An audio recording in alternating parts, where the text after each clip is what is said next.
So we're reviewing that precept, the precept around speech. And and maybe we have emphasized this more, this aspect of speech, which is speaking to ourselves, the way we speak to ourselves. That's not so much traditionally emphasized, right? And classically, there's a sense that, of course, we're going to talk nicely to ourselves, right? If we're born into a sense of fundamental goodness and have a sense that we already belong here and don't have to earn our right to be here, which is the Eastern way of approaching this, maybe we do talk to ourselves more nicely. I'm not sure. What I know is that we don't, right? And that becomes a pretty big issue for most of us in practice, the way we speak to ourselves, in a not so pleasant, not so upbeat, not so affirmative manner. Yeah. So I want to just second that in terms of following up on Susan's wonderful talk on Monday. And I thought I would share a story, which you may have heard a part of this story somewhere along the way. You may have heard it. Some stories are worth repeating. Everything in the Dharma is worth repeating, isn't it? So much of it is about repetition. But this is a story that's been very moving to us. We happen to be very present to it as well, the unfolding of it. So I'm going to tell you a story. Okay. Once upon a time, we taught at Esalen in California. Have any of you been to Esalen? Any of you? Yeah. It's still out there. It's still going to be out there until the mudslides on Highway 1, I think, finally take it completely out of commission. It's a big deal out there in that area of California, the mudslides. It's a beautiful place, and a New Age place. It was really big back in the 60s. It was a Gestalt place. It still is primarily a Gestalt place. The home of Fritz Perls is still out there. Anybody remember Fritz Perls? Yeah, Fritz Perls, the Gestalt guy. I used to do some Gestalt work. He had a couple quotes that are very relevant to meditation, like, boredom is simply lack of interest. Yeah. Anyway, that's not who I'm going to talk about this morning. There was a Gestalt therapist out there. We met her. Her name is Maria. Is it Maria? Mariah Gladys Fenton. She's a Gestalt therapist. And she changed Gestalt therapy in her work, and I'll tell you how and why in a moment. But long ago, it's probably about 30 years ago now, 35 years ago now, maybe. She was diagnosed with a variant of ALS as a relatively young woman in her 30s. She was diagnosed with ALS. At the time, they didn't know the course of it. The usual course of it is get your affairs in order. You'll have, maybe a year, maybe a year and a half, maybe a little bit longer. It does take a different pathway. So part of the story is this: the man that she was dating at that time, who she was in relationship with at that time, the day he heard about the diagnosis, the day she received that diagnosis, proposed to her, and they got married. That's the first part of the story. The second part of the story is that when you have a diagnosis like ALS, you're not expected to even think about getting pregnant. But she got pregnant and had a child, and found out that she has, a relatively rare form of ALS, which is has a much longer cycle. It still leads to a gradual breakdown of the neurological system and so forth, but over a much longer period of time. And so gradually, she began to lose, more of her faculties. When we met her, at Esalen, she was in a wheelchair. She couldn't walk at this point, and apparently she did psychotherapy. She continued to do Gestalt psychotherapy, and we saw a couple of examples of this. I'll tell you how with a translator. She had to have a translator there because she could only whisper. She started to affect her vocal cords. But she continued to work with people.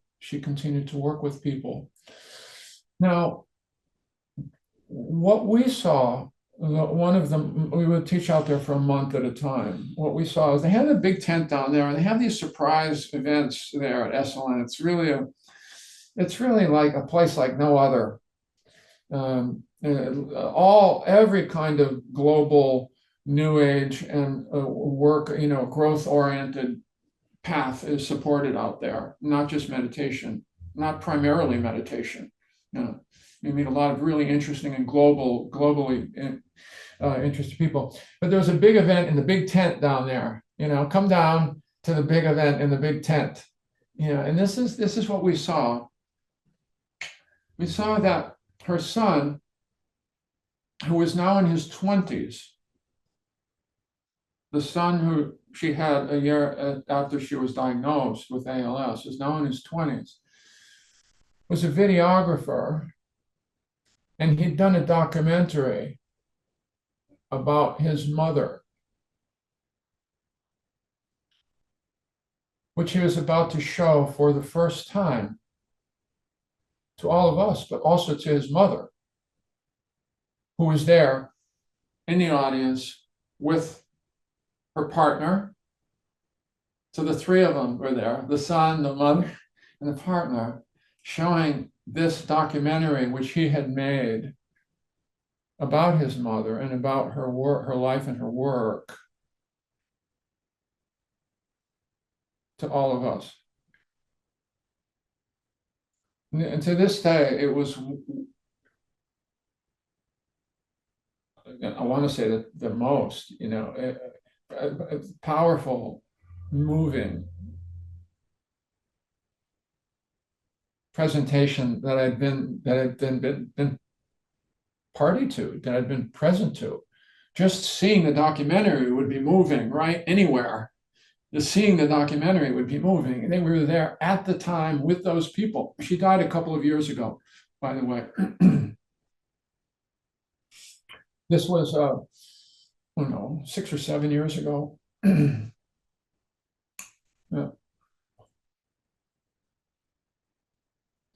And one of the things that she said, because she speaks, we hear her speak in the documentary. And there are a couple things that stand out about speaking to yourself. This is the point of the story, and it's relevant to all of us. She said two things that I'll never forget, we'll never forget. One was, after the day she got diagnosed, she came home and she said that she made a determination that from that day, for as long as she shall live, which she didn't expect to be very long, she would walk and be on this earth as if she were already loved.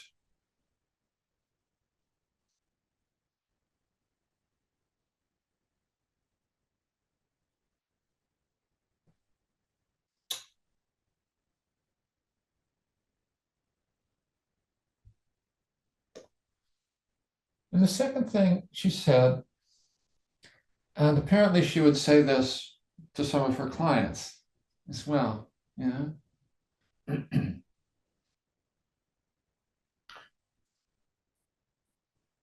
If you were to whisper everything that you said to yourself today into my ear, Would I have had a good day?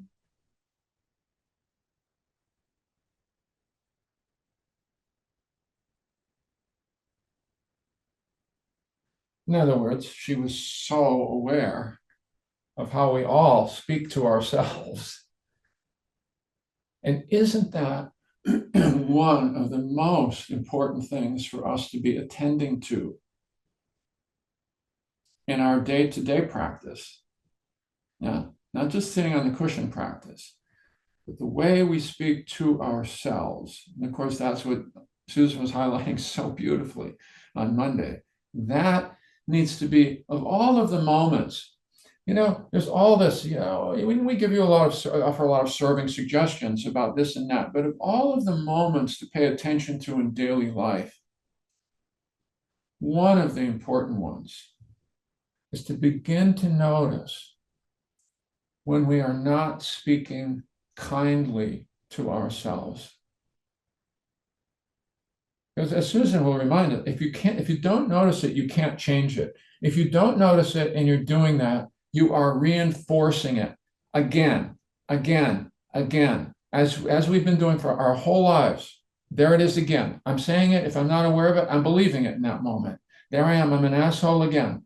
I say it to myself again. I believe it again. If I'm not mindful of it, I believe it again and I reinforce it again. The most important thing we can do internally in this space is to begin to stop reinforcing the not enough messages that we send ourselves. Not get rid of them, stop reinforcing them, stop believing them. And that part of us that will go, wait a second, I see that. Wow, I'm not signing up for that. I see that and I'm still a good person. I see that however you can disrupt that moment, see that moment and not reinforce it. To me, that is one of the most important dimensions of speech, of the precept of speech. Yeah? Yeah. So I know we'll be moving on from that. We're just touching into this precept briefly again as a review. But for us, that's one of the points that we want you to take forward into your lives. Yeah, yeah, yeah, yeah. It's so pivotal. It's so pivotal. Yeah.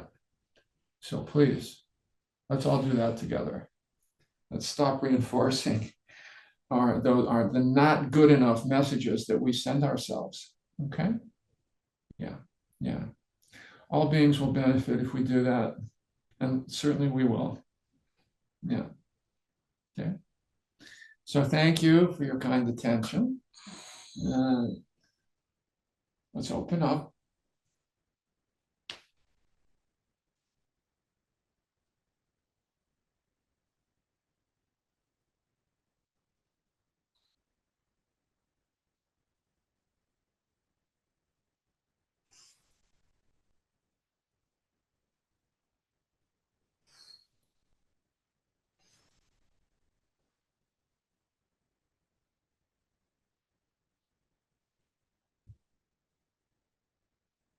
Oh, and the thing that she did for Gestalt therapy, just to finish that part of it, it said that she brought more affect, more heart into Gestalt therapy in the way that she worked with people. More tenderness and more heart. Yeah. In the old days, it used to be a little tough, Fritz Perls was a little rough, you know? Yeah. And it's okay. There's a place for that too, but she brought heart, a little more heart. Yeah. So opening up the body wherever it needs that extra attention.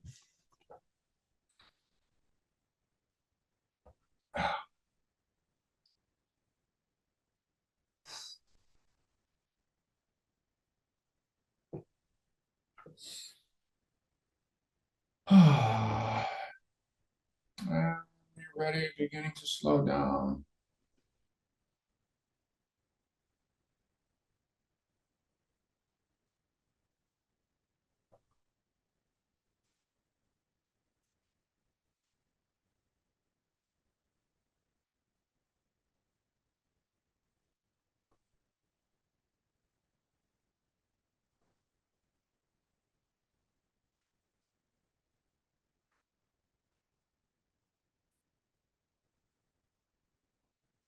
Maybe expanding the breath on both the inhale and the exhale, creating a little more space and inviting a little bit more ease.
And if it's not already there, inviting kindness,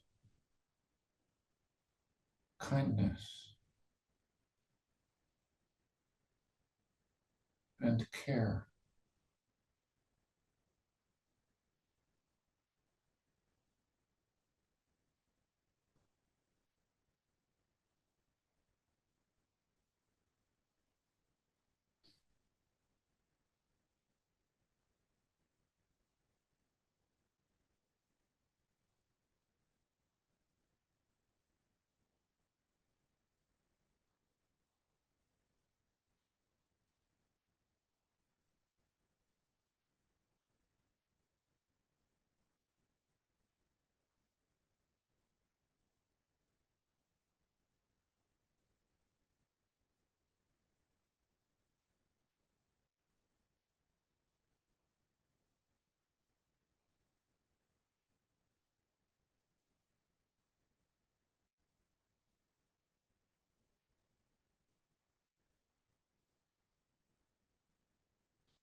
Whenever the mind wanders away, which it will. When we notice that, just kindly returning.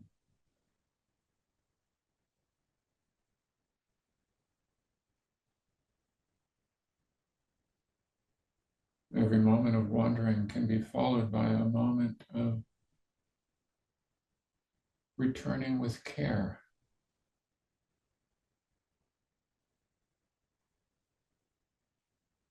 to this present moment, to this very next breath.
And in the last few minutes of the meditation, settling back